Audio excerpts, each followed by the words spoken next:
ते गाणं कव्वालीच्या रूपात दिले आणि ही कव्वाली म्हणजे दोन पक्षांमधली मारामारी किंवा ज्याला आपण शाब्दिक लढाई म्हणतो ती नाही आहे. तर कव्वालीचा उपयोग हा बऱ्याच वेळेला प्रेम व्यक्त करण्यासाठी सुद्धा केला गेलेला आहे.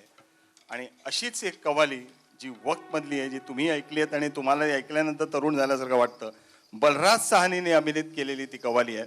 आणि तुम्हाला आश्चर्य वाटेल की बलराज साहनी ते म्हणताना अतिशय सुंदर रीतीने पेश करतो, पण ह्या बलराज साहनीला स्वतःला स्वतःच्या अभिनयावर अजिबात विश्वास नव्हता. त्याला असं नेहमी वाटायचं तो कॅमेरा समोर गेल्यानंतर त्याला अक्षरशः घाम फुटायचा, कारण त्याला अनेकांनी सांगितलं होतं की तुला अभिनय येत नाही. हिंदी सिनेमात किती लोकांना कळत नाही ह्याची जाण तुम्हाला लक्षात आली असेल की त्याला जर अभिनय येत नाही तर मग कोणाला येतो? जॉय मुखर्जीला. पण बलराज साहनी सुरुवातीला मात्र प्रचंड डिफिडंट असायचा आणि रवीने मन्नाडेचा त्यासाठी अतिशय सुंदर चांगला चॉईस केला आणि उपयोग केला. एमेरी जोहरा जबी. तर घडतं, कारण एक खूप मोठा आधार आहे ते आमचे ह्या इंडस्ट्रीचे. आणि पण मला दोन शब्द नक्की बोलायचे आहेत, ते म्हणजे या संस्थेबद्दल बोलायचे आहेत की अतिशय दोन चांगले उपक्रम ते दरवर्षी करतात. एक ही स्वरबंधाची कॉम्पिटिशन, त्या निमित्ताने नवीन नवीन गायक अपूर्वा गज्जला हे नाव आपल्याला माहितीच आहे, ती सुद्धा ह्या कॉम्पिटिशनमध्ये जिंकूनच तिला एक छान तिला ओपनिंग मिळालेलं होतं. तशीच ही मुलं आहेत सगळी आणि ह्यांनी अतिशय सुंदर गायले. मला पुढे जाऊन सांगावंसं वाटेल की ह्यांनी एक जसा आमचा एक ग्रुप आहे तसा त्यांनी स्वतःचा एक ग्रुप करावा. कारण आता अप्पांचं मला इथे इतकं छान वाटतं की आता ते कोणावरती ही जबाबदारी सोपवत आहेत पुढच्या पिढीवर, की ते स्वतः इतके उत्तम अरेंजर असून त्यांनी एक विंगेमध्ये बसून सगळ्यांवर त्यांची नजर आहे.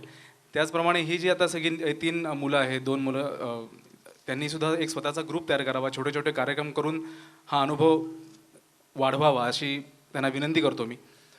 आणि एक दुसरं म्हणजे एक स्वरबंधाचा सहवादक कलाकार पुरस्कार, की जे आता प्रदीपजींनी सांगितलं की सगळ्या वादक हे जे सगळे गाण्याला एक नवीन संजीवनी देण्याचं काम करत असतात, पण जे लोकांना माहिती नसतात ते त्या योग्य लोकांना माहिती होतात.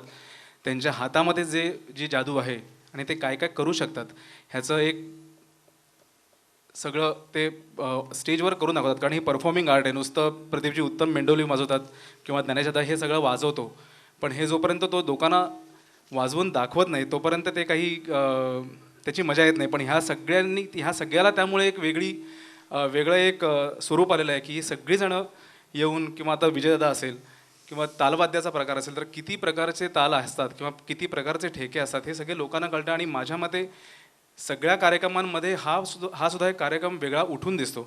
आणि त्यासाठी मी सुषमाताई आणि जयंत काका आणि सगळ्या स्वरबंध परिवाराचे अभिनंदन करतो की त्यांनी असा एक वेगळा उपक्रम हाती घेतलेला आहे आणि आम्ही कायम त्यांच्या पाठीशी आहोत हे मुद्दामून सांगतो. गाणं साधं.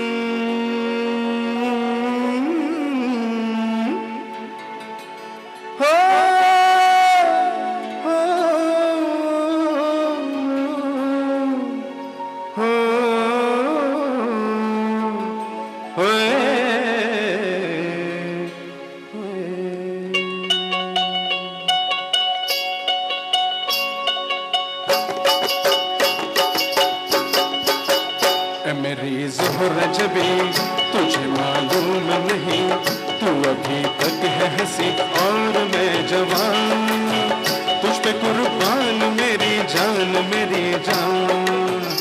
मेरी ज़ोहरा जबी तुझे मालूम नहीं, तू अभी तक है हंसी और मैं जवान, तुझ पे कुर्बान मेरी जान मेरी जान.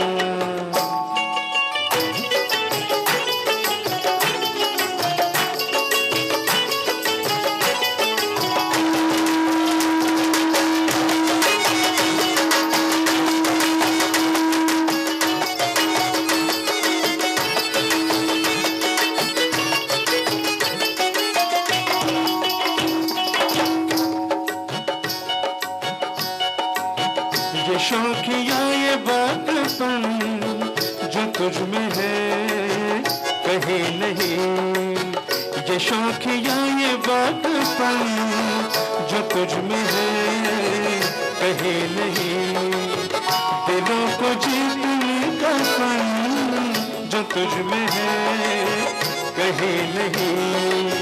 मैं तेरी आँखों में पा गया तू जहां, मैं तेरी पा गया दो जहां। मेरी ज़ोहरा जबी तुझे मालूम नहीं, तू अभी तक है हंसी और मैं जवान। तुझ पे कुर्बान मेरी जान मेरी जान।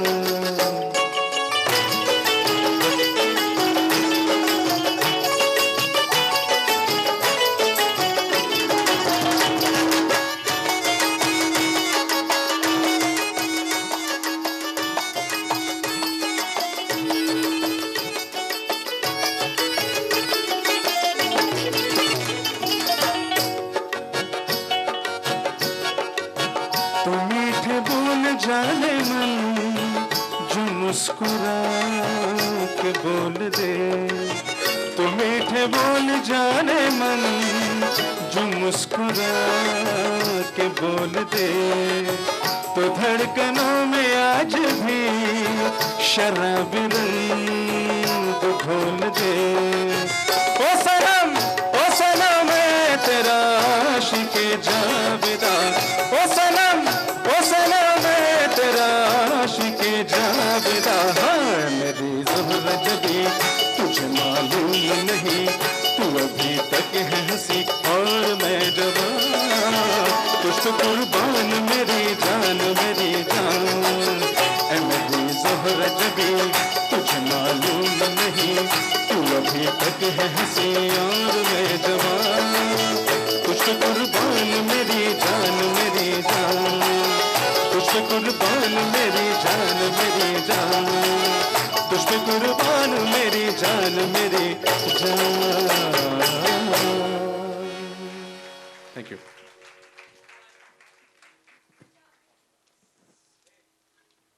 देवेंद्र गोयल हा रवीला भेटलेला पहिला देव होता. मी तुम्हाला सांगितलं की त्यांनी वचन नावाचा त्याला सिनेमा दिला आणि वचनच्या नामावलीत म्हणजे जी नावं असतात सिनेमात त्यात म्युझिक डायरेक्टर म्हणून रवी आणि चंद्रा असं नाव होतं. कारण चंद्रा हा देवेंद्र गोयलचा भाचा होता आणि रवीला आपल्या देवेंद्र गोयलला असं सुरुवातीला वाटलं की काही गाणी चंद्राने पण दिलेली आहेत. मग त्याच्यानंतर लक्षात आलं की गाणी फक्त रवीनीच दिलेली आहेत एकट्याने.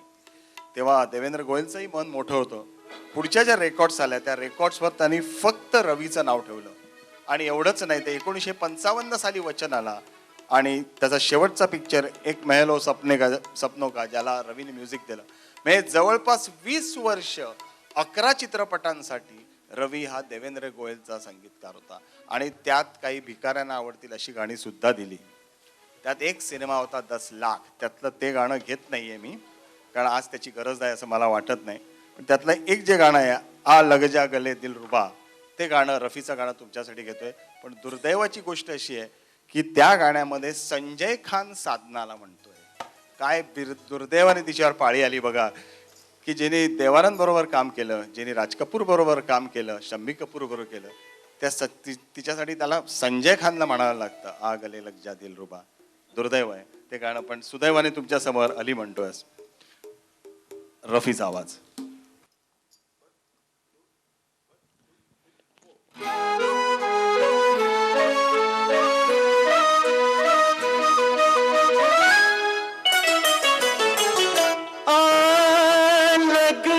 गले दिलरुबा लग जा गले दिलरुबा। कहाँ रूठ के चली ओ गुलाब की कली, तेरे कदमों में दिल है मेरा। लग जा गले दिलरुबा।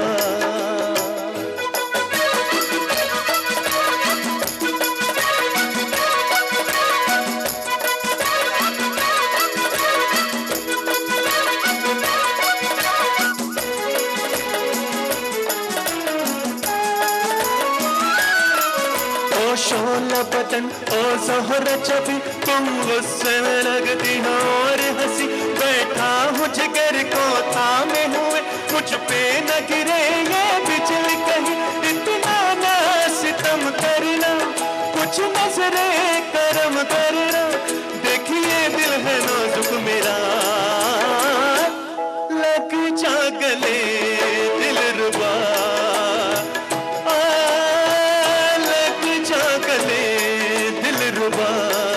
कहाँ रूठ के चली ओ गुलाब की कली, तेरे कदमों में दिल है मेरा। लग जा गले दिलरुबा।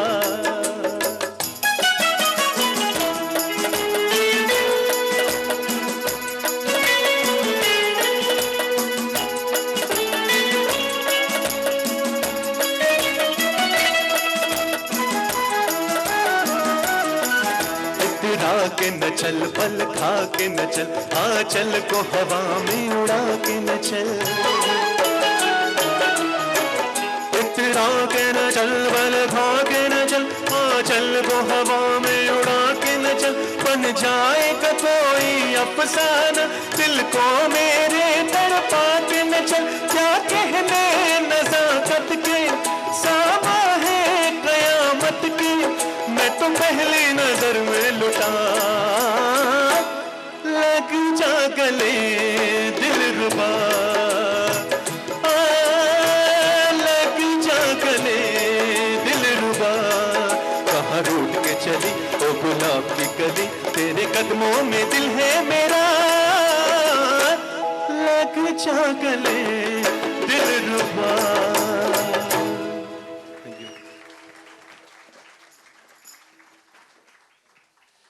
आमचे मित्र कामेरकर मला म्हणायला लागले की अरे 10 लाख मध्ये बबिता होती, साधना नव्हती. कामेरकर वय झाल्याचं लक्षण आहे, बबिता मध्ये साधना दिसायला लागली मला. रवीला मोठा संगीतकार न मानणारी बरीच मंडळी होती आणि त्यातला एक होता तो सलील चौधरी. तो म्हणायचा की रवीला संगीतकार म्हणणं हेच मुळात पाप आहे म्हणा, कारण प्रोड्युसर सांगेल ती गोष्ट करायला रवी तयार असायचा. क्रिएटिव्हिटी किंवा संगीताच्या दर्जापेक्षा कोण आपल्याला फिल्म देईल, आपले संबंध कुठे चांगले राहतील ते रवी मानायचा. आणि म्हणून सलीलदाना तो अजिबात आवडायचा नाही. सलीलदांचं म्हणणं असं होतं की चाली तयार करणारा, ज्याला ट्यून स्मिथ म्हणता येईल अशा प्रमाणे ट्यून स्मिथ होता. रवीचं एक होतं की रवी थोडेसे पैसे कमी पाडून घ्यायचा. पण 1959-60 साली जेव्हा ओपी नायरनी गाण्याला प्रत्येक गाण्यामागे पैसे घ्यायला सुरुवात केली, त्यावेळेला रवीनी सुद्धा तशी सुरुवात केली आणि तो प्रत्येक गाण्यामागे 5,000 रुपये घ्यायचा. पण समजा एखाद्या सिनेमामध्ये 8 गाणी असतील तर तो एकंदरीत रिटेलचा न घेता घाऊक बाजाराचा भाव घेऊन मग 30,000 करायचा. मग त्याच्यामध्ये बॅकग्राऊंड म्युझिक वगैरे सगळं आलं. मद्रासमध्ये त्याचे काही पिक्चर चालले, त्याला अवॉर्ड मिळाल्यानंतर मद्रासमध्ये तो 40,000 चार्ज करायला लागला. म्हणजे आजच्या जमान्याचा जर विचार केला तर हे चणे फुटाणे वाटतात. त्याचं कारण असं आहे की 1990 साली नदीम श्रवणनी एका सिनेमाला म्युझिक द्यायला 50 लाख रुपये घ्यायला सुरुवात केली. त्याच्यानंतर रेहमाननी ती किंमत 1 कोटी आणि 1.5 कोटीवर आणली. 1970च्या दशकात लता मंगेशकरना 25,000 रुपये मिळताना सुद्धा खूप प्रोड्युसर्स कटकट करायचे. हम आपके है कौन नंतर त्यांना गाण्याला 1.5 लाख रुपये मिळायला लागले आणि आशाताईंनी आपला भाव साधारण 1.25 लाखापर्यंत नेला. अर्थात रवी हा चाली लावणारा होता का मोठा संगीतकार होता हा वाद कायम चालू राहील. पण सुनील दत्त सारख्या प्रोड्युसरनी सुद्धा रवीला संगीत देण्यासाठी, आपल्या सिनेमाला संगीत देण्यासाठी बोलवलंय. आणि तो सिनेमा होता ये रास्ते है प्यार के. ते ये रास्ते है प्यार केचं गाणं तुमच्या